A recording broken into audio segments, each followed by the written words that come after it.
Hello students, আমি Nitish sir জ্ঞানজ্যোতি coaching সেন্টারের পক্ষ থেকে তোমাদের প্রত্যেককে জানাই স্বাগত।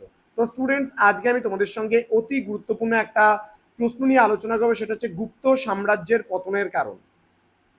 তো স্টুডেন্টস, ক্লাসটি শুরু করার পূর্বে তোমাদেরকে বলবো, যারা এখনো পর্যন্ত আমাদের অফিসিয়াল ইউটিউব চ্যানেলটিকে সাবস্ক্রাইব করোনি তারা অবশ্যই চ্যানেলটিকে সাবস্ক্রাইব করো।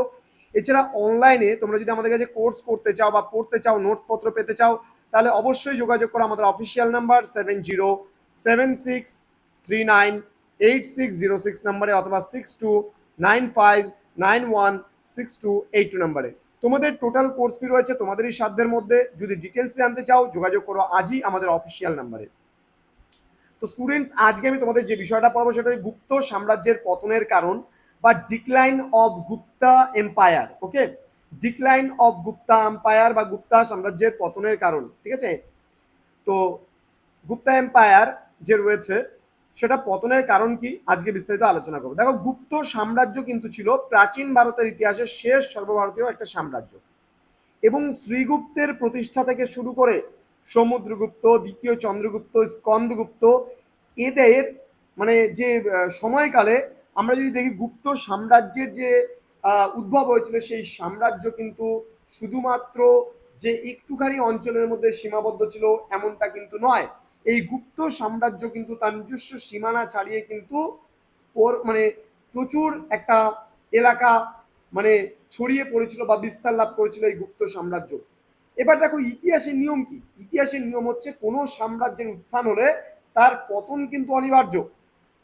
ঠিক একইভাবে যেমন মানুষের যেমন জন্ম হলে পারে, মৃত্যু হতে পারে, ঠিক একটা সাম্রাজ্যের সৃষ্টি বা উত্থান হলে তার পতন কিন্তু ঘটবেই ঘটবে, বা তার কিন্তু মানে বিলুপ্তি হবেই হবে। তো এবার কি বলছে, কালের নিয়মে উত্থানের পর পতন, এটাই কিন্তু অ্যাকচুয়ালি ইতিহাসের নিয়ম, এটাই অ্যাকচুয়ালি কালের নিয়ম। এবং গুপ্ত সাম্রাজ্যের পতন যে আমরা দেখবো, এই গুপ্ত সাম্রাজ্যের পতনের জন্য বেশ কিছু কারণ আমরা লক্ষ্য করব। কি সেই কারণগুলো, চলো দেখে নিই।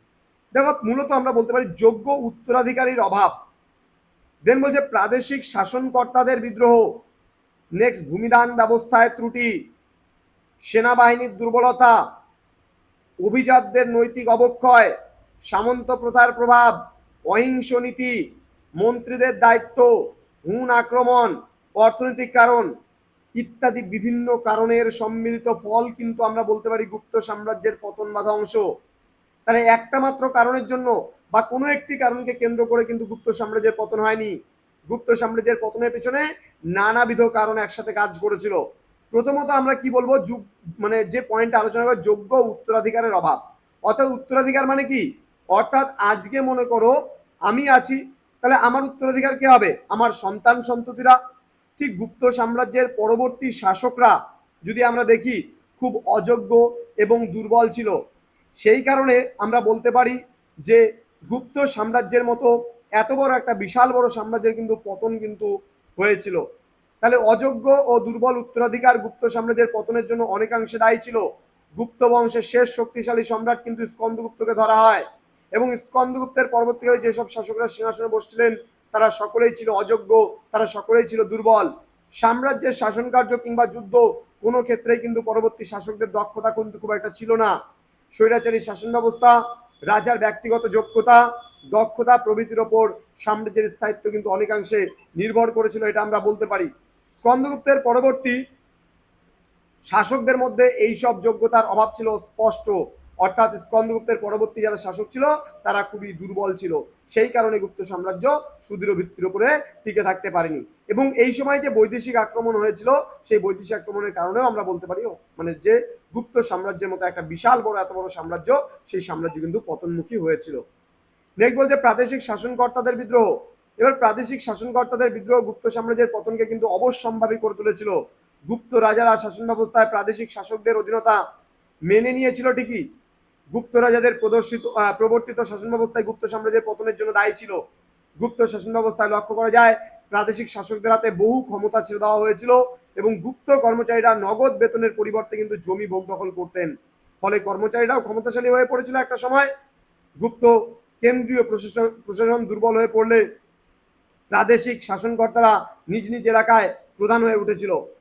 এবার ভূমিদান ব্যবস্থায় ত্রুটি আমরা দেখে নেব, পরবর্তী পয়েন্ট ভূমিদান ব্যবস্থায় ত্রুটি।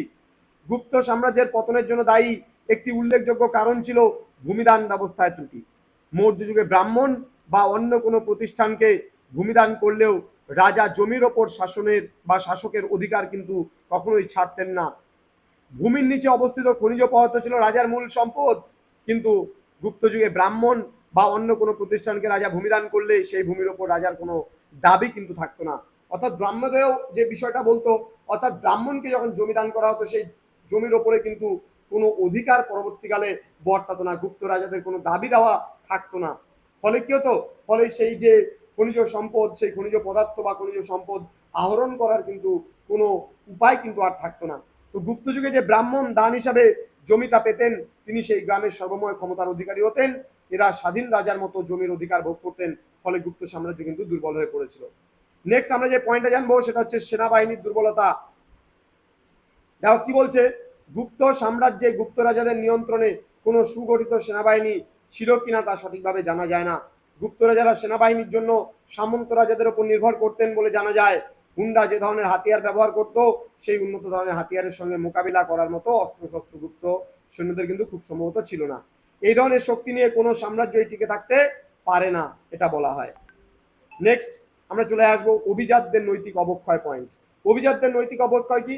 দেখো, যে কোনো সাম্রাজ্য টিকে থাকার ক্ষেত্রে বা যে কোনো সাম্রাজ্য প্রতিষ্ঠার ক্ষেত্রে কিন্তু অভিজাতদের কিন্তু একটা যে ক্ষমতা বা অভিজাতদের যে একটা প্রাধান্য, সেই প্রাধান্য থাকাটা কিন্তু বহুলাংশে দায়ী। কিন্তু গুপ্ত সাম্রাজ্যের ক্ষেত্রে আমরা দেখতে পারি গুপ্ত রাজা এবং অভিজাতদের নৈতিক অবক্ষয় গুপ্ত সাম্রাজ্য পতনের জন্য কিন্তু বহুলাংশে দায়ী ছিল। বিলাস ব্যসনের আধিক্য গুপ্ত রাজাদের এবং অভিজাতদের বহুলাংশে কর্মবিমুখ করে তুলেছিল। ব্যবসা বাণিজ্যের শ্রীবৃদ্ধির ফলে গুপ্ত যুগে অভিজাত ও সামন্তদের মধ্যে বিলাসপূর্ণ জীবনযাপনের আধিক্য দেখা দেয়। গুপ্ত সাম্রাজ্যের শক্তির মূল উৎসই ছিল অভিজাত সম্প্রদায়। এরা একসময় বিচক্ষণ মন্ত্রী ও সুদক্ষ যোদ্ধার জন্ম দিয়েছিলেন, কিন্তু বিলাসবহুল জীবনের প্রতি এদের ঝোঁক দেখা দেওয়ায় গুপ্ত সাম্রাজ্য ক্রমে দুর্বল হয়ে পড়ে। নেক্সট আমরা দেখে নেব পরবর্তী পয়েন্ট, সামন্ত প্রথার প্রভাব। গুপ্ত যুগে ভারতে সামন্ত প্রথার উদ্ভব হয়েছিল। এক কথায় আর.এস. শর্মা তার ইন্ডিয়ান ফিউডালিজম পুস্তকে কিন্তু বিষয়টা তুলে ধরেছেন। কি বলছে, সমুদ্রগুপ্তের সময়কালে যে সামন্ত প্রথা মাথাচাড়া দিয়ে উঠেছিল তা কিন্তু ক্রমশ বৃদ্ধি পেয়েছিল। বুধগুপ্তের পূর্ববর্তী গুপ্ত রাজাদের সময়কালে সামন্ত প্রথা অল্প বিস্তর থাকলেও বুধগুপ্তের আমলে সামন্ত প্রথা প্রবল আকার ধারণ করে এবং ক্রমে ক্রমে তা কিন্তু গুপ্ত সাম্রাজ্যকে ধ্বংস করেছিল। তাহলে সামন্ত প্রথা কি? সামন্ত প্রথা ব্যাপারটা হচ্ছে জমির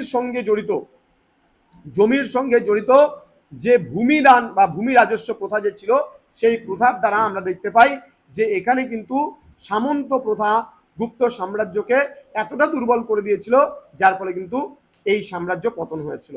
নেক্সট আমরা চলে আসবো অহিংস নীতি। গুপ্তরা যারা অহিংস নীতির সমর্থক ছিল এবং তারা কিন্তু বৌদ্ধ ধর্মের অনুরাগী ছিলেন, তাই তারা নিজেদেরকে রক্ত লৌহ নীতি থেকে সরিয়ে নিয়েছিলেন। গুপ্তরা যারা বৌদ্ধ ধর্মের প্রতি আকৃষ্ট হওয়ার ফলে অহিংস নীতির অনুগামী হয়ে পড়েন এবং এই ধরনের অহিংস নীতি গুপ্ত সাম্রাজ্যের অবক্ষয় কিন্তু ডেকে এনেছিল, তাতে কোনো সন্দেহ নেই। নেক্সট আমরা চলে আসবো পরবর্তী পয়েন্টে, মন্ত্রীদের দায়িত্ব। দেখো, যে কোনো সাম্রাজ্যের কিন্তু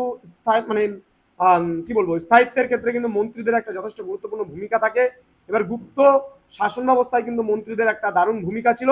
কালক্রমে গুপ্ত শাসন ব্যবস্থায় মন্ত্রীপদ বংশানুক্রমিক হয়ে পড়েছিল, ফলে গুপ্ত শাসন ব্যবস্থায় মন্ত্রী পদগুলো একসময় অযোগ্য ব্যক্তিতে ভরে যায়।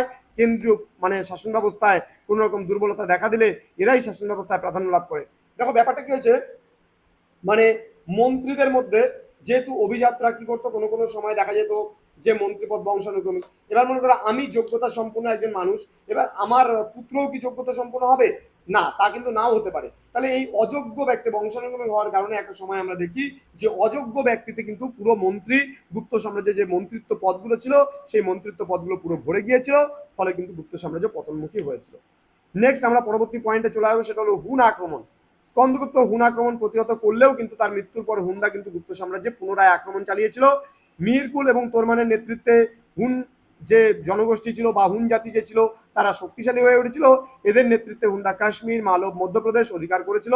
স্কন্দগুপ্তের পরবর্তী গুপ্তরা যারা হুন আক্রমণ প্রতিহত করার চেষ্টা করলেও সেই চেষ্টা কিন্তু ব্যর্থ হয় এবং ক্রমাগত হুন জাতির আক্রমণ গুপ্ত সাম্রাজ্যের পতনকে কিন্তু ত্বরান্বিত করেছিল বা তাড়াতাড়ি এগিয়ে নিয়ে গেছিল। এবং সর্বশেষ পয়েন্ট যেটা রয়েছে আমাদের, অর্থনৈতিক কারণ।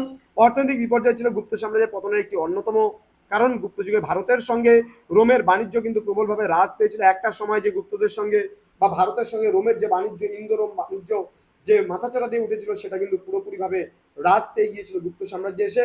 শুধু বৈদেশিক বাণিজ্য নয়, অভ্যন্তরীণ বাণিজ্য কিন্তু মন্দা দেখা দিয়েছিল গুপ্ত যুগে। গুপ্ত যুগে গ্রাম এবং জনপদগুলিকে স্বয়ংসম্পূর্ণ বলে মনে করা হতো ঠিকই, কিন্তু তারপরেও কিন্তু এই জনপদগুলি এবং গ্রামগুলি তাদের যতটুকু প্রয়োজন ততটুকুই তারা উৎপাদন করতো, এর থেকে বেশি কিন্তু তারা উৎপাদন করতো না।